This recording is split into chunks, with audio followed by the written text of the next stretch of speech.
এটাই ছিল আমাদের ক্যাম্প। কালকে এটা নিয়েছিলাম।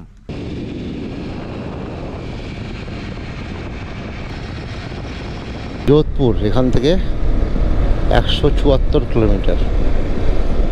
ধর এখান থেকে কেটে কেটে উঠায়। বাপরে বাপ, কি লাগছে দেখতে জায়গাটা।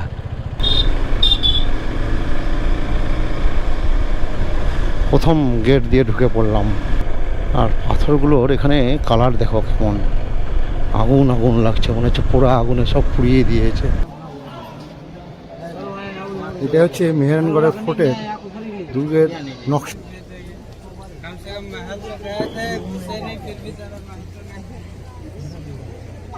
ওই এখান থেকে দেখা যাচ্ছে উমাদ ভবন। কালকে সকালে এটা দর্শন নন্দীকে এখানে লাগিয়ে দিয়েছি। আমাদের ব্যাগ পিছনে একটা উপরে চলে গেছে। গুড মর্নিং, গুড মর্নিং বন্ধুরা। আমরা আছি সামে থার ডেজার্টের মধ্যে। আর এইখানেই এটাই ছিল আমাদের ক্যাম্প। কালকে এটা নিয়েছিলাম রেন্টে। নন্দীকে সকালবেলা সব গুছিয়ে নিয়েছি। আবার ট্যাঙ্ক ব্যাগটা লাগাবো। আগে টিফিনটা করে নিই, অনেক বেলা হয়ে যাবে না হলে। প্রায় 8টা বাজতে চললো। আজকে যাব যোধপুর। জয়ন্তীও রেডি হয়ে গেছে। Good morning. চলো আগে টিফিনটা করে নিই। সকালের টিফিনের মধ্যে দিয়েছে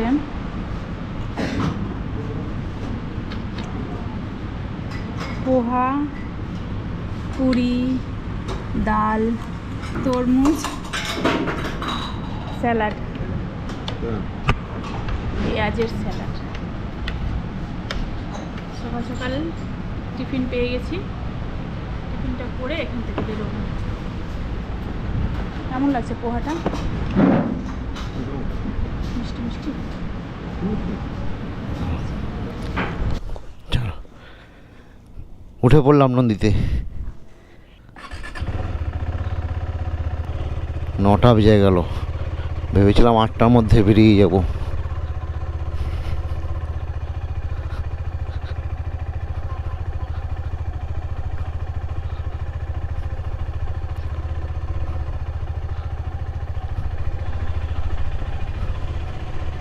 উঠে যাও জয়ন্তী, উঠে যাও, উঠে যাও, উঠে যাও।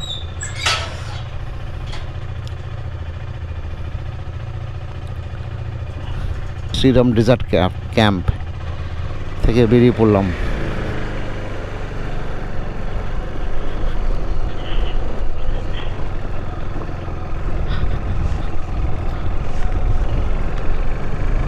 হর হর মহাদেব, বম বম ভোলে, বম বম ভোলে, বম বম ভোলে।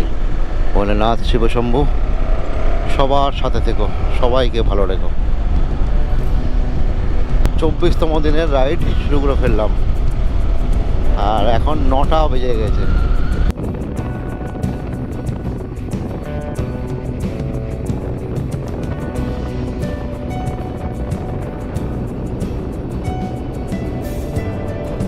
জয়সলমীর 35 কিলোমিটার। তো আগে জয়সলমীর হয়ে আমাদের বেরোতে হবে। ঠিক আছে,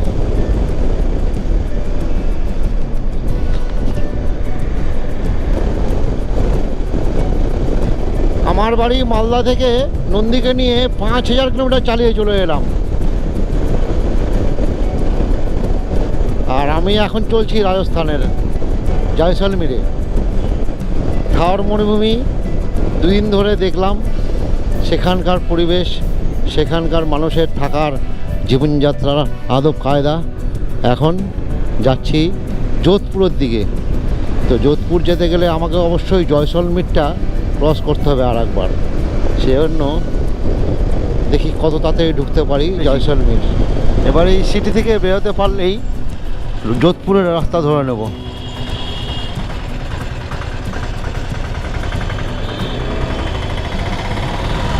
আর এখানে কিন্তু আমাদের মতন ট্রাফিকের কোনো গল্প নেই, কোনো সিগন্যাল বা কেউ দাঁড়িয়ে থাকে না। নিজেদেরকেই দেখে শুনে চলতে হবে।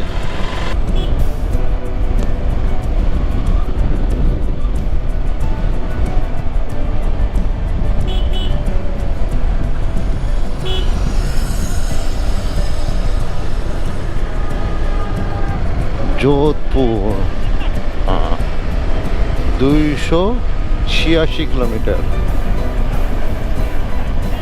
না, এটা দিয়ে না, সোজা গিয়ে ধারে আমরা জয়সালমের থেকে বেরিয়ে পড়লাম। এবার যাব পোখরানের দিকে, পোখরান থেকে তারপরে যোধপুরের রাস্তা ধরব। পোখরান এখান থেকে 93 কিলোমিটার, 93।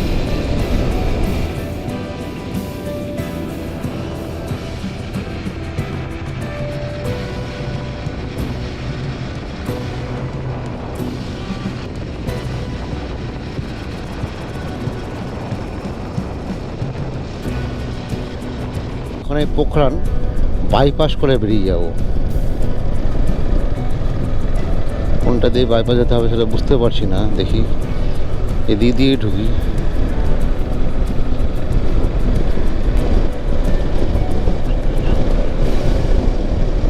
চলে এলাম পোখরান, আর এই পোখরান থেকে আমাদের ডান দিকে ঢুকে যাবে যোধপুরের দিকে।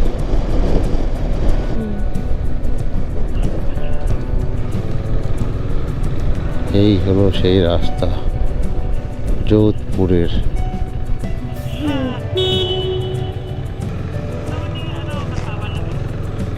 চলো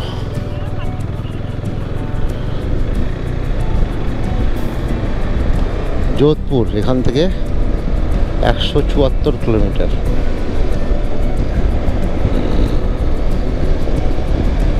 এটা আবার 125 ন্যাশনাল হাইওয়েতে উঠে পড়লাম। বালেশ্বর 107, যোধপুর 175। আমার মাথার উপরে একেবারে সামনে দুটো হেলিকপ্টার উঠছে, আর আমরা যাচ্ছি যোধপুরের দিকে। আর এটা হচ্ছে 125 নম্বর ন্যাশনাল হাইওয়ে। গঠনটা চেঞ্জ হয়ে যাচ্ছে, কিন্তু আমরা এতক্ষণ ছিলাম বালুর মধ্যে, চারিধারে শুধু বালু আর বালু, ডেজার্ট। আর এখন ধীরে ধীরে কিন্তু বালুটা কমে গিয়ে পাথরের সংখ্যা বাড়তে শুরু করেছে। আমরা আরাবল্লী পর্বতমালায় ঢুকে পড়েছি। আর এইখানে দেখো কেমন লাগছে দেখতে এই জায়গাটা। যোধপুর এখনো 73 কিলোমিটার। জলযান্ত দাঁড়িয়ে আছে রাস্তার উপরে, মরুভূমির জাহাজ।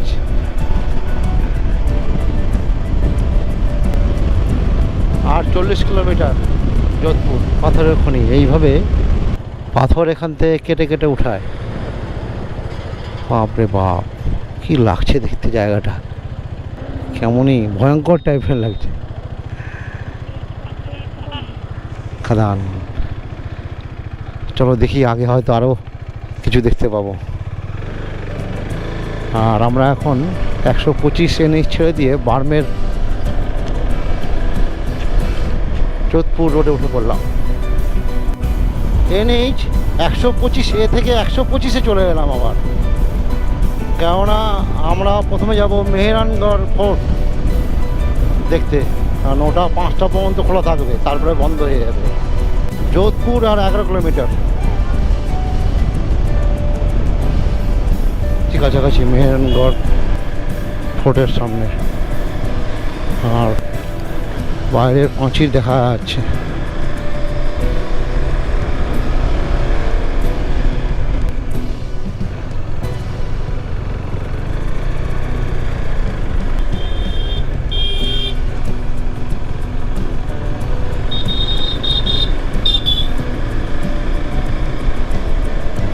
প্রথম গেট দিয়ে ঢুকে পড়লাম। জানি না কতদূর বাইক নিয়ে যেতে পারবো, দেখি আস্তে আস্তে সামনের দিকে এগোই।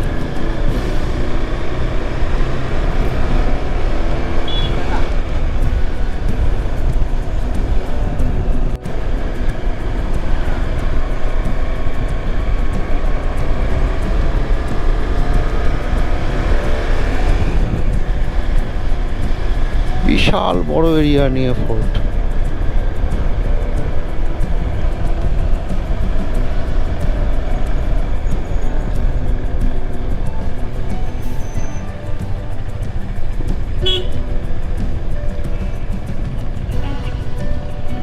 যোধপুর শহর নিচের দিকে চলে গেল, আর আমার আছে মেহেরানগড়।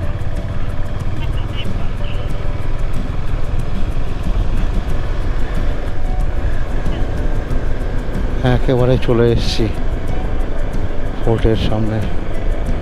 আর পাথরগুলোর এখানে কালার দেখো, কেমন আগুন আগুন লাগছে, মনে হচ্ছে পুরো আগুনে সব পুড়িয়ে দিয়েছে। ओ हो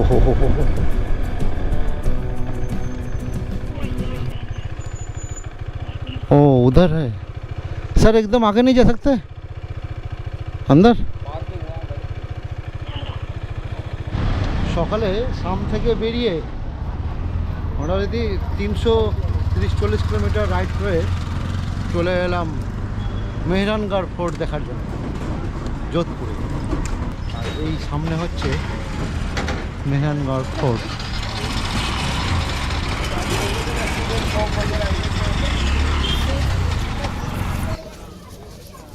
আমরা চলে এসেছি মেহরানগড় প্যালেসের সামনে। দেখো দেওয়ালে কত সুন্দর কারুকার্য করা।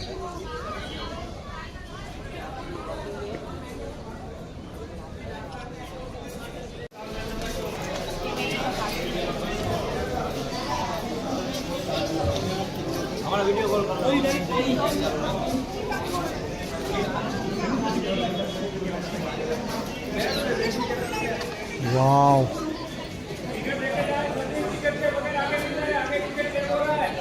वो काउंटर है, कहीं से भी लेके जाए आप, जहाँ लाइन कम है वहाँ से ले। দেখার জন্য আমাদের প্রথমে টিকিট নিতে হবে, সেটা নিয়ে ফির তারপরে সামনে দিকে। এটা হচ্ছে মেহরানগড়ের ফোর্টের দুর্গের নকশা, কোথায় কি আছে না আছে।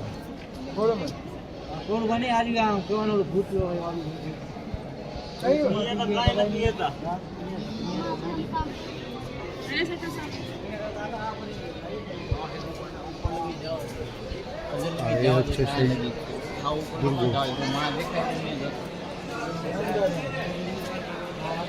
অনেক নিয়ম ভেতরে, ক্যামেরা চলবে না, ক্যামেরা স্ট্যান্ড চলবে না, এটা চলবে না, সেটা চলবে না, সেজন্য এগুলো সব এখন ভিতরে রেখা হবে। দেখি কী করি।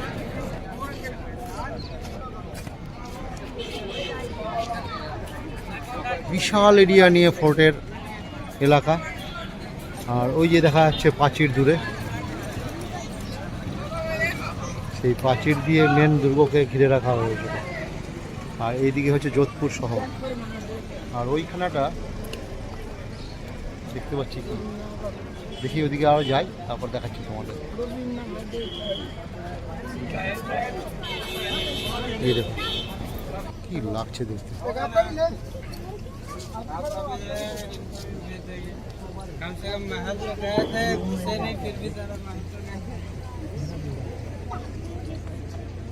এখান থেকেও শহরের দৃশ্যটা কিন্তু অদ্ভুত।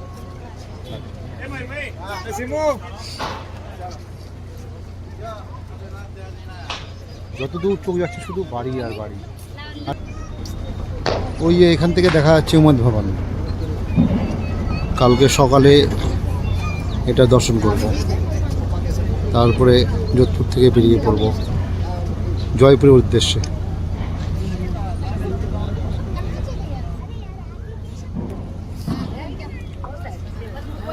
গরমে ঘেমে না একাকার হয়ে গেছে।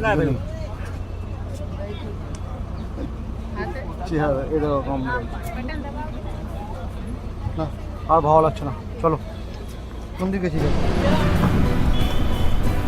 বেরিয়ে পড়লাম দুর্গ দর্শন করে। ভেতরে ভিডিও করতে পারলাম না, এটাই দুঃখ মনে। চলো এবার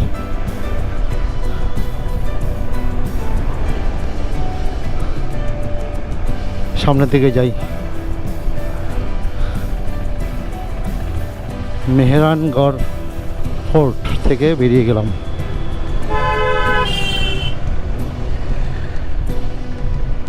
বেরিয়ে পড়লাম উল্টো পথে এসে। এখান দিয়ে উমেদ ভবন যাব, তাই উমেদ ভবন ওই যে সামনে দেখা যাচ্ছে। আজকে আর উমেদ ভবন দর্শন করতে পারবো না, কারণ 5টা বেজে গেছে, 5টার পর বন্ধ হয়ে যায়। আর যদি ওখানে গিয়ে থাকি তাহলে আলাদা ব্যাপার, কিন্তু ওখানে থাকার খরচাটা আমাদের সাধারণের নাগালের অনেক বাইরে। অনেক খোঁজার পর একটা হোটেল পেয়েছি আমাদের বাজেটের মধ্যে, আর সেটা আবার এই সামনেই হচ্ছে মেন হাইওয়ে যেটা যাচ্ছে জয়পুর, আর ওপারটা হচ্ছে ইন্ডিয়ান এয়ারফোর্সের বেস ক্যাম্প। আর আমরা আছি ঘনশ্যাম গেস্ট হাউস, ওই যে লেখা আছে। নন্দীকে এখানে লাগিয়ে দিয়েছি, আমাদের ব্যাগ পিছনেরটা উপরে চলে গেছে, ট্যাং ব্যাগও উপরে চলে গেছে।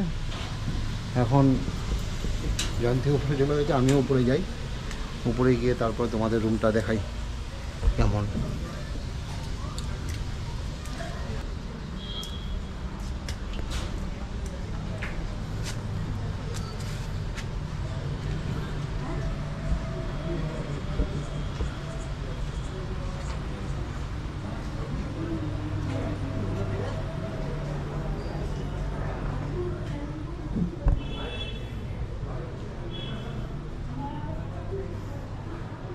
আর এই 1 নম্বর রুমটা হচ্ছে আমাদের। দেখো সমস্ত জিনিস ছড়িয়ে ছিটিয়ে জায়গা। আর জয়ন্তীর মুখটা দেখো কেমন করে বসে আছে।